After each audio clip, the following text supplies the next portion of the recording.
So we want to talk about a few things today.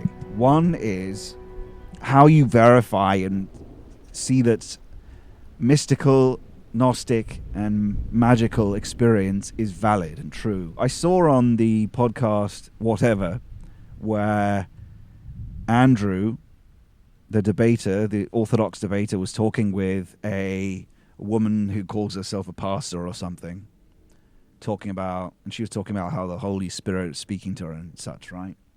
There has to be a degree to which the person that receives the Holy Spirit or receives the vision or the revelation, whatever it is, makes the effort to verify what they're seeing to make sure it's not illusion or the devil or trickery or whatever it is, which happens to the degree to which your psyche is arbitrary, to the degree with which you are not purified or haven't gone through the initiatory stages of purification, illumination, union, which puts you in alignment with the true, the good, and the beautiful.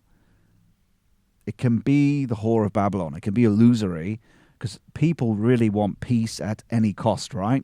People will see things and have things shown to them or seek mystic experience just for the joy of it or just for the peace of it rather than the truth. You want your relationship with the divine not to be arbitrary entities that are not connected with it. You want it to be true. It has to be true at the same time.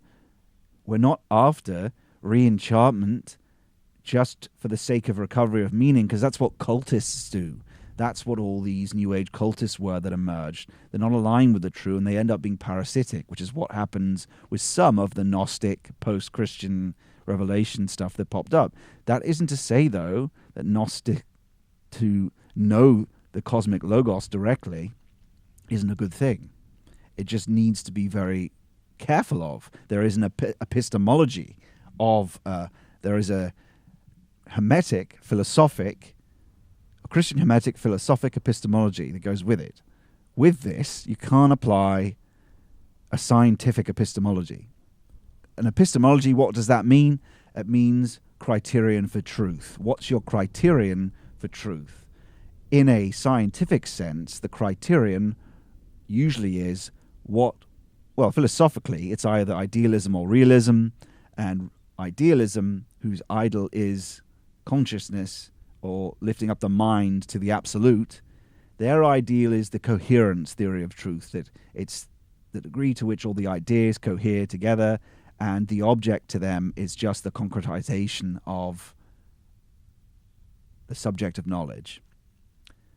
The realist or the materialist, his idol is the thing, or the thing in itself, and he believes that the truth is only the correspondence between the subject of knowledge with the object of study, the thing.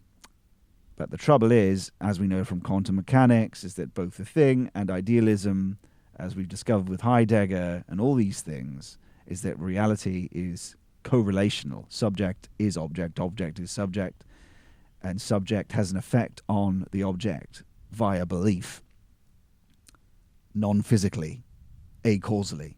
So that's really thrown out the window.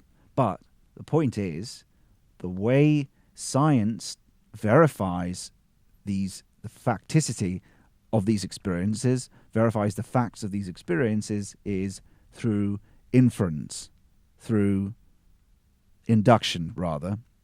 But they make inferences to decide on or uncover and disclose things they see as laws based on quantity, not quality. But to be true, it has to be falsifiable. It also has to be repeatable. So that means that to discover the law, they use quantity of data. It has to be valid for everyone, right? For mystic experience, that's not possible. You can use coherence and correlation, but in a way that's different. All revelatory experience is based on esoteric. Not everyone experiences it. You need a certain level of training to be able to disclose this stuff, a certain relationship with God, a certain practices that get you into the esoteric. All religion is based on the esoteric.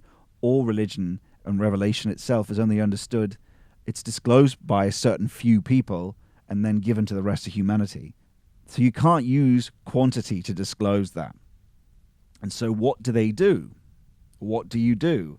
There is a Hermetic philosophical epistemology, which relies on intrinsic value, for one.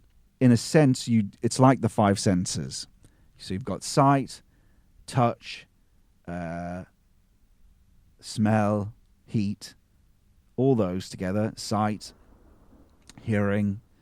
Those things allow you to determine the reality of an object, phone, based on a consilience between all the different senses. There are unconscious faculties that are used in this Hermetic philosophical epistemology and ways that are similar, so that use all these different ways to confirm an experience. Is what's disclosed fruitful to thought, to feeling, and to the will? Meaning to action? Is it fruitful for thought? Does it open up more knowledge, or does it close it down? Is it fruitful for more knowledge? Does it disclose and move up to the next thing? Is it fruitful for moral life? Does it lead you to is it fruitful for impulsions towards what is moral?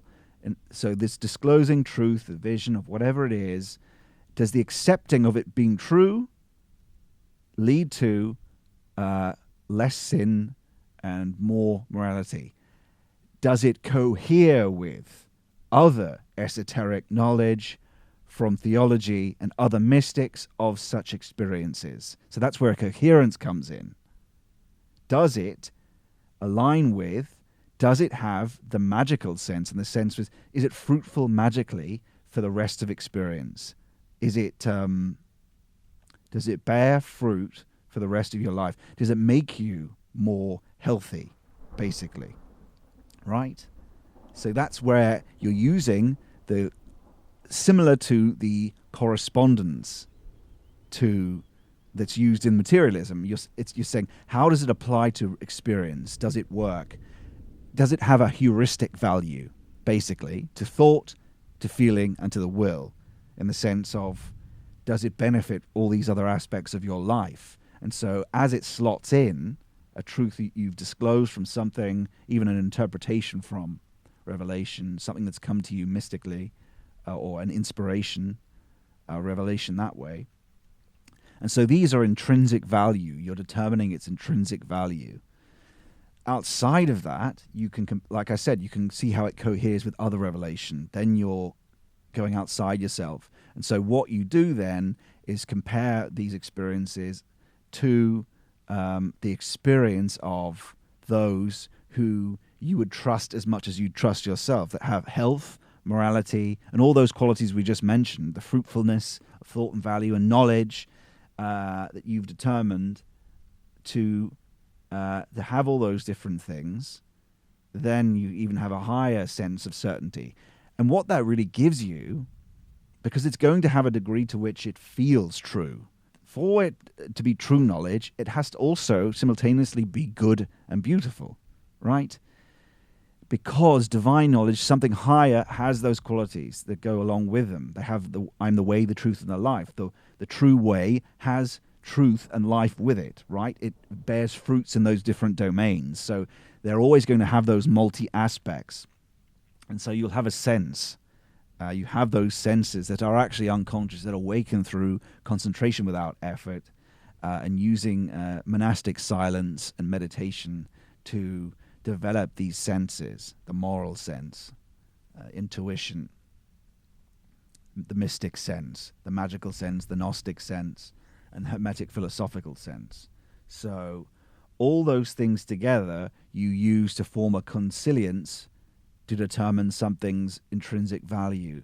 But when you are studying these things and they're bearing fruit in your life, you're also given, the more you get closer to the truth, to the good, which is, again, these are Platonic terms, better to call them by the traditional sense, which is not the Platonic, because it kind of takes the life out of them.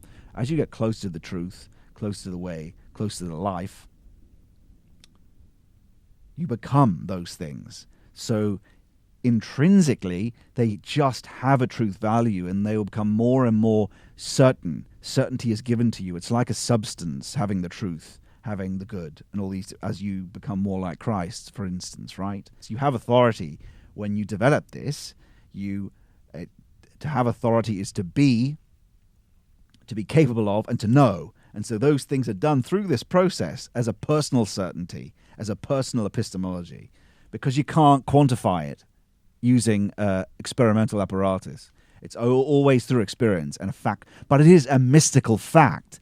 It is something that's disclosed to people in their factical being, and an initiate, you can see the way being presences to them is the meeting of the eternal and the temporal at the same time. It's completely different to how it presences to a modern. So you can't confirm it by science, but you can by there is another epistemology that's used. But it's very important so you don't get these deluded pseudo-mystics running around who haven't actually purified themselves. And I can tell you, even from my own pathway with it, you need to know the different mystics of the past that will describe the phenomenology of the devil, the phenomenology of when it's God and not the devil, and how you know the difference between them.